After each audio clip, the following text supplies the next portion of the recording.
talking about tithing. So, how do we raise our faith on this? Oh, tithing. Yeah, I think start, my brother. Okay. Maybe let's define or at least speak about the origins of tithing. Yep. So we know tithe is 10% of an increase, and maybe we can talk about this later. If an increase, if it includes donations and allowances, salaries, yeah. So we'll talk about all that. Okay. But then, yeah, let's just speak within the context of, say, a salary. Okay. Yeah, 10% goes to God because it belongs to Him. We know this from the Moses' time, during the time when they had to build the sanctuary for God. Yeah. They actually use offerings at that time. They didn't They used necessarily offerings, use offerings, not tithing. yeah. And then it was I think enacted that's, in Leviticus. Because it's, I think, Exodus 12, where God, no, Exodus 25, where God says they must offer. So it's offerings. It was offering. Yeah. Okay. And then in Leviticus, now they start instituting the tithes, and even Abraham gave tithes to Melchizedek. Yeah. So tithing is an old system before even the Israelites came to be. Yeah. So before there were Hebrews, as in the Jewish people, there was still With a the tithing monarch system. and There was still a absolutely. tithing system. So it's an old system. So yeah, we can deal with that. So I want to now, in my mind, one of the main problems with tithing is, why wasn't tithing reenacted in the New Testament? Because we don't see a law about tithing. Yeah, very good question. Very good question. For me, I think, and I'm sorry to interject. Interject. I think a lot of us have this. I think it's a wrong thinking, right? Of differentiating the Old Testament era from the New Testament era. Okay. In terms of, things like tithing. For example, we in the New Testament, we are called Israel. Okay. And we are called to, and we are said to be the people that are to benefit from the promises of God to Abraham. That's Galatians 3, 2 or something. Yeah, Galatians 3 verse 24, I think. 24, somewhere there, yes. So we are to receive the promises of Okay. Abraham, who gave tithes to the king and the priest, Melchizedek. Yes. So somehow, and I think to some extent it's convenience, where we just say, you know what, no, cherry this picking. is- exactly. It's cherry picking. No, this is Old Testament stuff. We don't want, but we want the benefits, right? That come with the promise of Abraham and the seed and so forth. But we don't want to be included in one of the requirements that God has for Israel. Yeah. Okay, why is that? Isn't it because we're trying to avoid sacrifice? I think so, and I think we are a selfish people. That's We true. are greedy, unfortunately, and we are obsessed with material. Okay. And our society is defined a lot by material. And I think, let me make a very simple example. And I know this is a silly example, but let me make a very simple example. I know that a lot of people, for them to know how much respect they should give to you, they ask you, so what car do you drive? Or where do you work? Or what do you do for a living? Oh, he's a doctor. Oh, let me respect him more. Okay, so they're gauging Exactly. where. Because we are very materialistic. And because of that thinking, right, we tend to want to run away from the responsibility of giving, because God is a giver. Yeah. And it's his nature to give. I mean, he's a giver. When God gives, he gives in abundance. Because Even when it carries a lot of risk. exactly, Yeah. like the cross. Yeah, like the cross. When God gave, Christ as a sacrifice for our sin, he gave all. He opened heaven as a whole, right, for humanity, because God is a giver. And so he teaches us the same principle of giving by saying, okay, now give back to me. It's like a parent that buys chips at the stores and brings chips to the son and then say, hey, Nazik chips, I brought you chips. And then the son eats the chips, and then the father then says, can I have some? Not because he wants the chips per se. He could have bought the chips himself. But he's teaching the son the principle of giving. Exactly. So God has the same. He continues that same principle from Abraham all the way, even in the. And we have cases in the New Testament. Firstly, I mean, is it Mark 14, I believe, where the widow who who was in the temple, and Jesus was sitting by the treasury, section of the temple, and watching all those who were giving.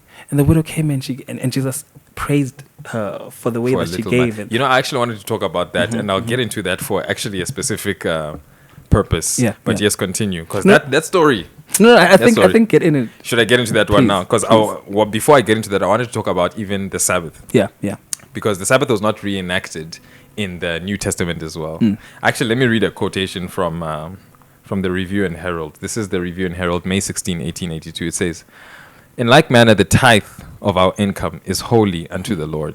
This is now quoting the Bible. "The New Testament does not reenact the law of the tithe, as it does not that of the Sabbath. For the validity of both is assumed, and their deep spiritual import explained.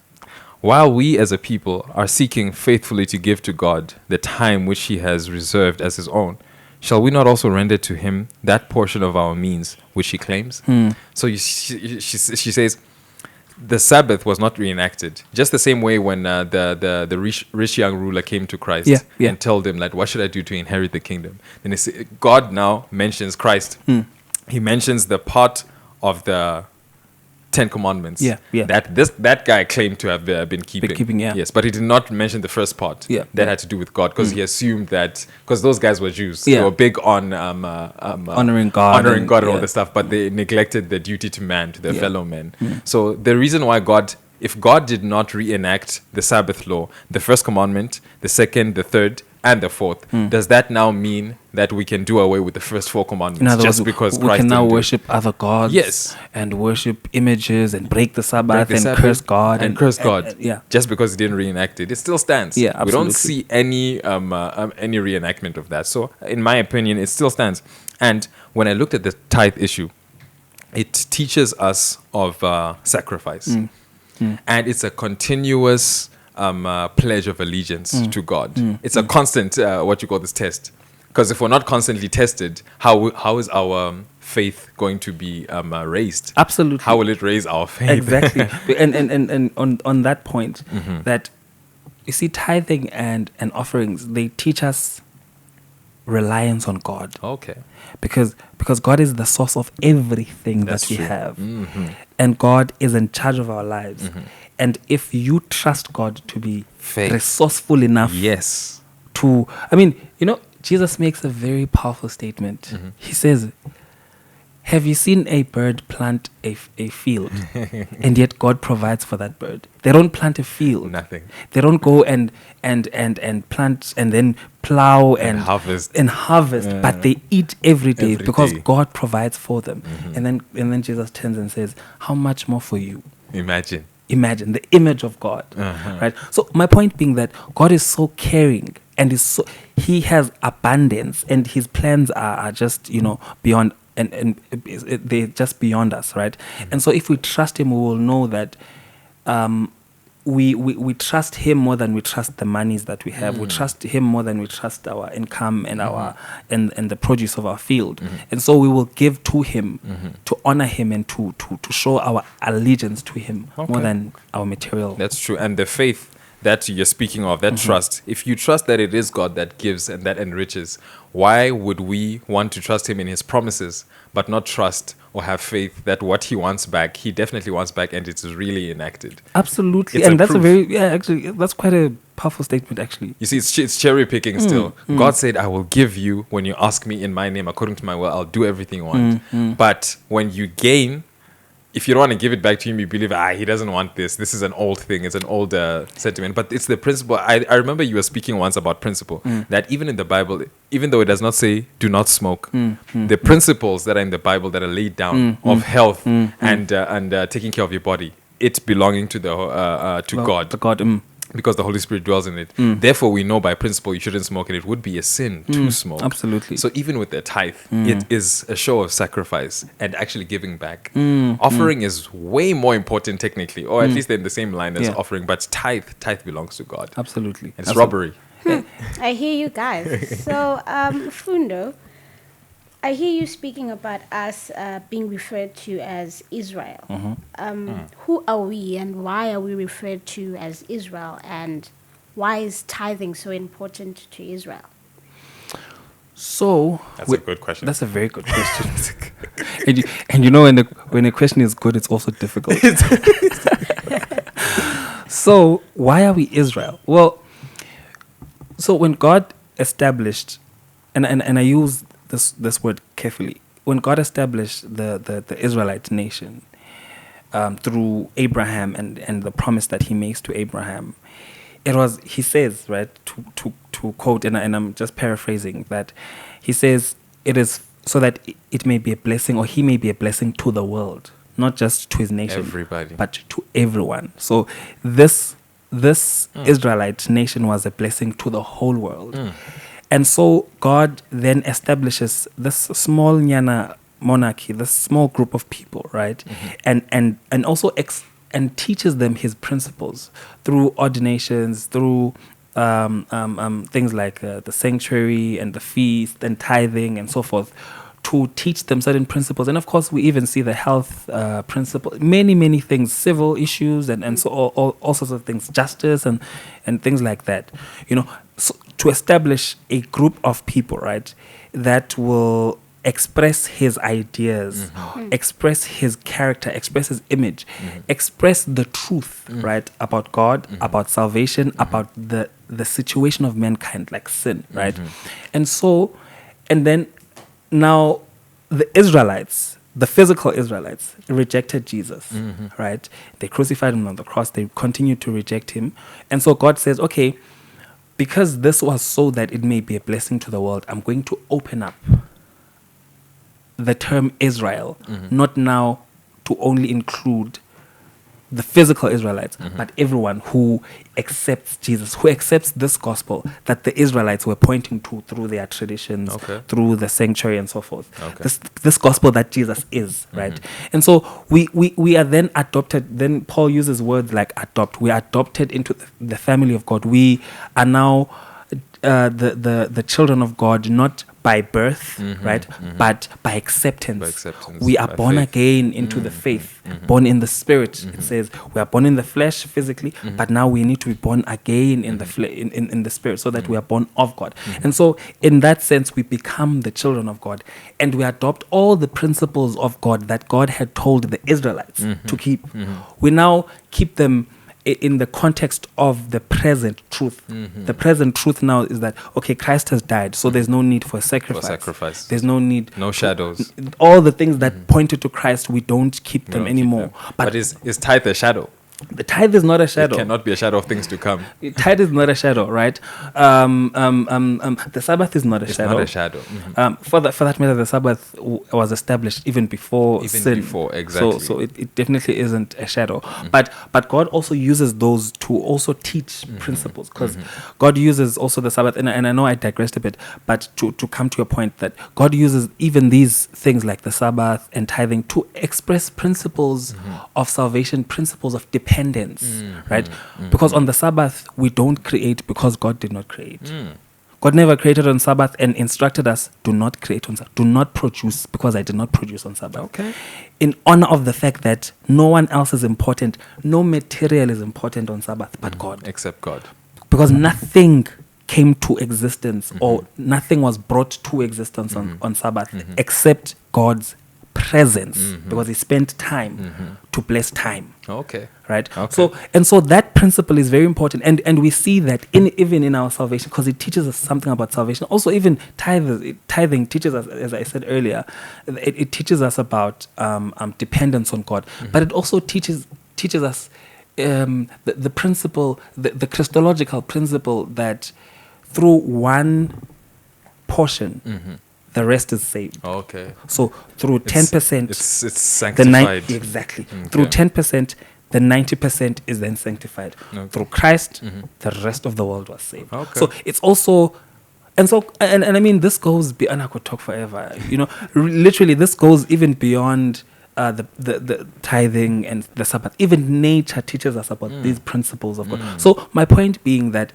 as an Israelite, spiritual Israelite, and if I believe in God and I believe His word to be true and to be eternal, then I must adopt his principles, the principles that he had instructed the Israelites to keep. I must keep, especially those that relate to the present truth, right? Continuously, and I should keep those.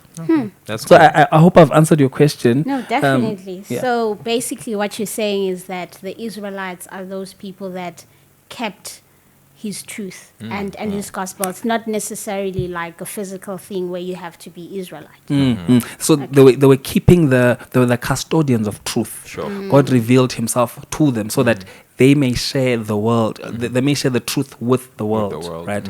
So they were the custodian of truth. They had the truth that God wanted to And reveal. you know, if you read in Malachi, it says that bring you all the tithe to the storehouse, that there may be food in what? In my house. In my house. So we can get rid of the tithe, provided we get rid of the house and the organization. If we don't have an organization that is dedicated to the work of God, then there's no need to For fund tithing. that organization. Exactly. So as long as God's truth stands and the mission continues, funding for the mission must continue as well. Absolutely. You see, we have to dismantle both of them. Exactly. And it is such a blessing to be called. You know, God is so generous. Yes. He's so he doesn't call angels to evangelize. Oh, He doesn't even evangelize himself. He just says, let the sinners, let that. them participate in saving mankind. Yeah. Because he's a team leader, right? That works with the team. He doesn't work alone. Not because he's incapable. No, he existed for eternity alone. and they can definitely do a better job than we. Definitely. By far. By far. I mean, for 3.5 years, today we're still talking about Jesus, That- who only spoke for 3.5 years. years, And he established what a powerful religion. You know, I could talk forever. But my point being, right, that we have been invited to participate in the spreading of the gospel. And so God says, with your resources and my resources, let's partner. Dude, And let's save mankind. on that point, how privileged then should we be to know that with our own, it means for a portion in your job, say for me, for example, I have to produce something and give it to them, and then they give me money. Yeah. So how privileged am I to know that all those hours that I'm working, I'm actually working so that I can put something in God for God to use to save somebody for eternity. Imagine. What a privilege What it a is. privilege What that a is privilege it to is. work with heaven. Imagine when you get to heaven and you are told that, you remember that tithe when you were broke Yeah. and you were crying, but Yes. you also returned tithe. You returned- That tithe saved that brother. That guy here. This brother that you see here Yes. who's smiling He's was here saved by your today. tithe. Imagine. I really love what you guys are saying, but now it leads me to think, like, how do we know that his word is our assurance? Because he says in Malachi 3 verse 10 that he will open the windows of heaven. And now is it then a sin for me to expect that as soon as I return my tithe, he should bless me immediately? Okay. Unpacking that. That's why I'm quiet. I'm like, let him take the difficult ones. You say when he says that I'll open the floodgates of heaven and you won't have enough room to receive them. Who said he was talking about money? Good question. And actually, good question. Yeah. And is God materialistic? Who is materialistic? Well, we do need money to you do need money. survive. But wait, you do also do need oxygen. You didn't. If God says that you give your tithe and He'll open the floodgates, He didn't say I'll just give you money. What if when you need food and you need shelter and you need electricity, He can put you in a home where you won't have to worry about any of those things. When you just have to focus on school. If you're a student, for example, say you're a student and you need to pay tithe, you pay your tithe, but you don't have money for rent and all this stuff. God puts you in a family which will take care of your rent, your food, and everything, and you're sorted. When you're thinking of money, God can cut the middleman. Money is a middleman. It is a middle. It is a means To an end. something exactly. God can take care of your ends. He doesn't need to give you means. He can give you means. He can do it in so many ways. There's so many ways God can deliver you. Actually, Ellen G. White says that there are 1,000 ways that He God can deal with your situation, and Absolutely. you don't know one. And to even add to that powerful point that there are so many blessings that God give us, right? We had a pandemic, and all of us are still alive. Still here. right? And our family members, especially our close family members, they're still alive, they're still in good health, right? And there are many blessings that, you see, what I've come to understand is that God is not materialistic, ne? In the sense that, not that he's stingy. Please hear me out. He's not stingy. He's a giver. You know, I mean, God is a giver. Ne? He's not stingy, but he values relationships more than material. Okay. Excuse me. Let me make an example. Matthew 6, seek ye first the kingdom of God and his righteousness, and all shall be added unto Everything. you. So in other words, don't worry about the physical stuff where you. Jesus literally says that. Don't worry about where you'll sleep and the food you'll eat and what clothing you'll wear. Don't stress about that. The stuff. pagans stress about that. Yes. Jesus says the pagans stress about. You have God. You have God. So if God is truly, if you believe that God is the God that you believe him to be, then trust that he will provide for you. He provides for small birds. For birds that don't know how to Like gather for you know, themselves. a sparrow is so small. It is so small. It's one of the smallest birds. It is so small Funny and enough insignificant. do you know how a sparrow gathers food? It seeks and finds. Is it? It does not plant and harvest. So it's So exactly. he says, seek and you shall what? And you shall find. So like a sparrow, he does. You don't have to do so much. And this actually brings me to the point that I want to say that when it comes to even the tithe and offering, the blessings that God can give, they are not materialistic like you're saying. When God appeared to Abraham, because Abraham was troubled in his mind, he told Abraham, he's like, don't worry, Abraham, I'm your exceeding great reward. So he told him that the greatest reward a human being can have is God. He's God himself. Not Righteousness. Not money. Not money. You see, there is nothing better than God. Nothing. There's nothing not even money. Not money. There's nothing better than God. So when God says, I am your reward. Yes. There's nothing better than that. That's enough. Because God can make money. God, I mean, he made gold, he made silver. He says all the gold and silver is mine. It's mine. I mean, he literally says that I have, there's a verse where he says, I have cattle in 1,000 hills. And he says not 1,000 cattle, 1,000 hills full of cattle. And then he says, if I was hungry, do you think I would ask you? I have stuff to eat, to consume, to eat that you don't understand. And you haven't even seen. You don't know. And yet you think I'm desperate. No, I'm not. no. I'm teaching you a principle of giving because it's the principle of heaven. Yes. The foundation of heaven is love, and love is expressed in giving. In giving, that's true. That's true. And he says that when you give the tithe, I'm just inviting you into a relationship. You're not paying off. You're not paying me off to get blessings. No. When you give me the tithe, you're establishing a relationship. Now in that relationship, we can talk. Now we can talk. One of the greatest miracles God can give to a human being is the miracle of conversion. You being a sinner, you loving sin and so many things, and for God to change that mind so that you can start thinking like him. That is a miracle above all miracles. Do you know that the devil gets shocked when sinners change? Ellen White talks about this. She says that she looks at the sinner.